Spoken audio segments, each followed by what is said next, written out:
मरकजी रहनुमा अली जफर साहब इस वक्त मेरे साथ मौजूद हैं, उनसे इस हवाले से बात करते हैं। सेनेटर अली जफर साहब, बहुत शुक्रिया आपके वक्त का। सेनेटर साहब, सबसे पहले तो आज बलूचिस्तान के मामले पर आज सेनेट के अंदर डिबेट हुई। आपके ख्याल में इस मामले पर हुकूमत को आगे कैसे बढ़ना चाहिए? वे फॉरवर्ड बड़ा स्ट्रेट और सिंपल है जी। सबसे पहले तो जो दहशतगर्द हैं उनके साथ तो पूरी स्टेट की जो ताकत है उसके साथ निपटना चाहिए। कोई उसमें यानी कॉम्प्रोमाइज नहीं हो सकता। दहशतगर्द है, और जिस तरह उन्होंने कत्ल किए, शहीद किए जो स्याही बिल्कुल बेगुनाह लोगों को, और उसके बाद उसको क्लेम किया, उनके खिलाफ पूरी ताकत के साथ उनको ख़त्म करना है।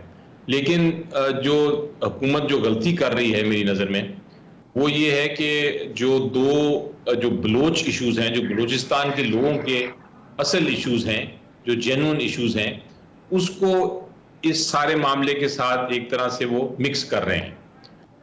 वो अलग मामले हैं, बलूचिस्तान के लोगों के जेन्युइन ग्रीवेंसेस हैं, जेन्युइन उनकी रंजिशें हैं, और उन रंजिशों को ख़त्म करना ज़रूरी है, वरना ये मामला फिर बढ़ते जाते हैं इस तरह के। और टेररिस्ट जो हैं, जो दहशतगर्द हैं, उनको एक फर्टाइल ग्राउंड मिल जाती है, एक हमवार रास्ता मिल जाता है अपनी कार्रवाई करने का। इसलिए जो बलूचिस्तान के जेन्युइन इश्यूज हैं, जो बहुत सारे हैं, उनको रिजॉल्व करना है, उनके ग्रास रूट्स पे जाके रिजॉल्व करना है, उनको हल ढूंढना है। उनकी बहुत जेन्युइन ग्रीवेंसेस भी हैं, उनको हल करना है, और पूरी ताकत के साथ दहशतगर्दों को निपटना है। ये दोनों चीजें साथ चलेंगी तो बात बनेगी। राइट। इस अली जफर साहब, वजीर दाखिला ने अब इस मामले का ताल्लुक पाकिस्तान में जो STO का इजलास है उसके साथ भी जोड़ा है, और फिर ये जो दहशतगर्दी वाला मामला है, अब हुकूमत इस पर आगे बढ़ना चाहती है, तो क्या बतौर ऑपोजिशन आप ये जो STO वाला इजलास है और ये जो टेररिज्म वाला इशू है, इस पर हुकूमत के साथ जो है वो कोई कोऑर्डिनेशन बनाने के लिए, उसे सपोर्ट करने के लिए आप तैयार हैं, आगे आएंगे? जी, मेरा ख्याल है टेररिज्म के मामले पे तो कोई दो राय नहीं है। कुछ मामले ऐसे होते हैं जो कि सियासत से बालातर होके पहले आपको एज ए पाकिस्तानी सोचना पड़ता है, और सोचना भी चाहिए। मसलन जब आप फॉरेन पॉलिसी में चाइना की बात करते हैं तो आप उस पर कोई पॉलिटिक्स नहीं खेलता। जब CPEC की बात होती है उसमें कोई सियासत वाली बात नहीं होती, हर पार्टी उसको सपोर्ट करती है। इसी तरह जब आपने टेररिज्म के खिलाफ एक्शन लेना है, आप सबको ऑन बोर्ड लें, बल्कि पार्लियामेंट को ऑन बोर्ड लें। आप बताएं कि क्या प्लान है, ताकि हम सारा एक कौम की तरह दहशतगर्दी से लड़े, जैसे हमने पहले भी किया। ये कोई यूनिक बात नहीं, पाकिस्तान की बदकिस्मती से हमने पहले भी ये टेररिज्म और इस तरह की दहशतगर्दी देखी है, और हमने उसको निपटा है, उसके साथ उसको हल किया है बहुत हद तक। लेकिन ये फिर अपना इशू बढ़ रहा है, और इसकी एक और वजह भी हमें समझनी चाहिए इस दहशतगर्दी की, और वो वजह ये है कि बलूचिस्तान में इस वक्त बड़ी डेवलपमेंट होने जा रही है। ग्वादर, आपको पता है, एक नया एयरपोर्ट बन रहा है। ग्वादर भी एक बड़ा इंपॉर्टेंट पोर्ट है, बड़ी अहम पोर्ट है, पूरी दुनिया वहां से फिर कारोबार करेगी। तो जो कुछ हमारे दुश्मन मुमालिक हैं, वो भी नहीं चाहते कि यहाँ अमन और ईमान हो, वो भी नहीं चाहते कि यहाँ तरक्की हो, और इसलिए वो भी शायद दहशतगर्दी में मुलविस हैं। ये रिपोर्ट्स भी आ रही हैं। पार्लियामेंट को इसके बारे में भी बताया जाए और आगाह किया जाए, बेशक इन कैमरा आगाह किया जाए, ताकि ये नहीं हो सकता कि ये वन साइडेड हुकूमत सिर्फ अकेले काम करती है, जब आप चुप करके सुनते रहे, हम जो करेंगे हम करेंगे।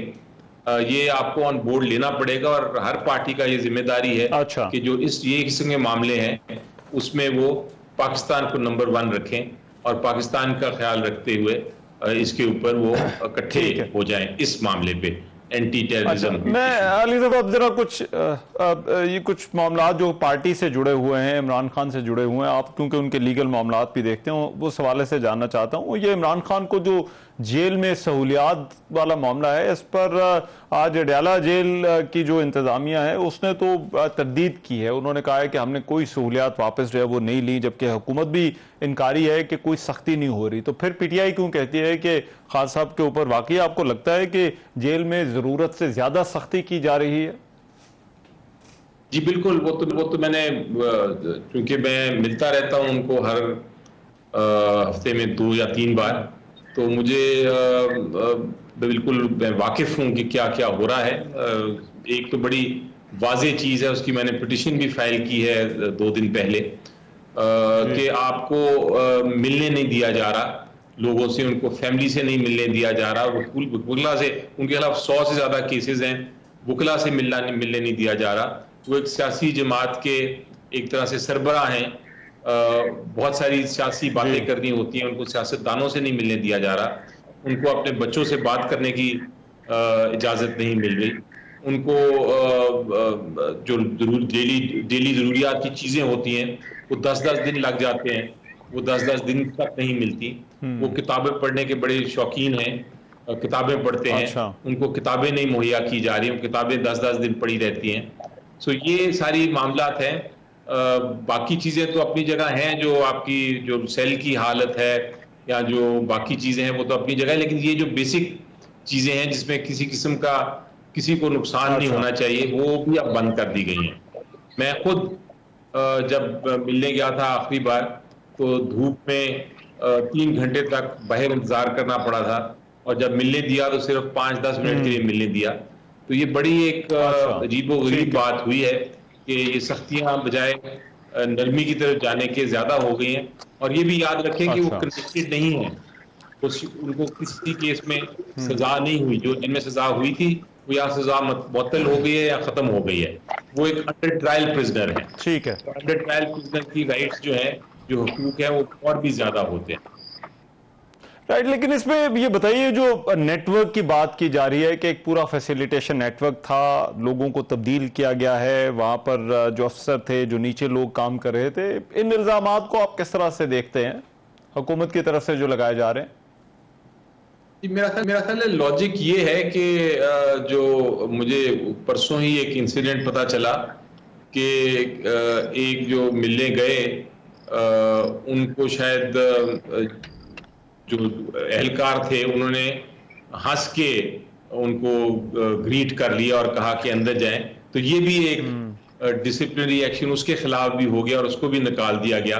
तो मेरा ख्याल है ये जो थोड़ी सी भी एक अपनी नरमी बरतता है या खुश उसलूबी से पेश आता है खान साहब को, उसको फिर वो समझते हैं कि शायद उनके साथ कोई मिल गया है या उनका कोई खैर ख्वाह है, और वो उसको तब्दील कर देते हैं। इतना पैनिक हो गया है हुकूमती निज़ाम में और हुकूमत में कि वो जब एक स्माइल, एक हंस के बात करना, एक खुशगवार माहौल में बात करना, उसको भी समझते हैं कि ये भी कोई कंस्पिरेसी है या ये भी कोई जुर्म है, और बदल देते हैं लोग। तो ये ठीक है, ये हाल है। Right, thank you so much. Ali Zafar साहब हमारे साथ मौजूद थे। प्रोग्राम में एक ब्रेक शामिल करते, वापस आते हैं इस ब्रेक के बाद।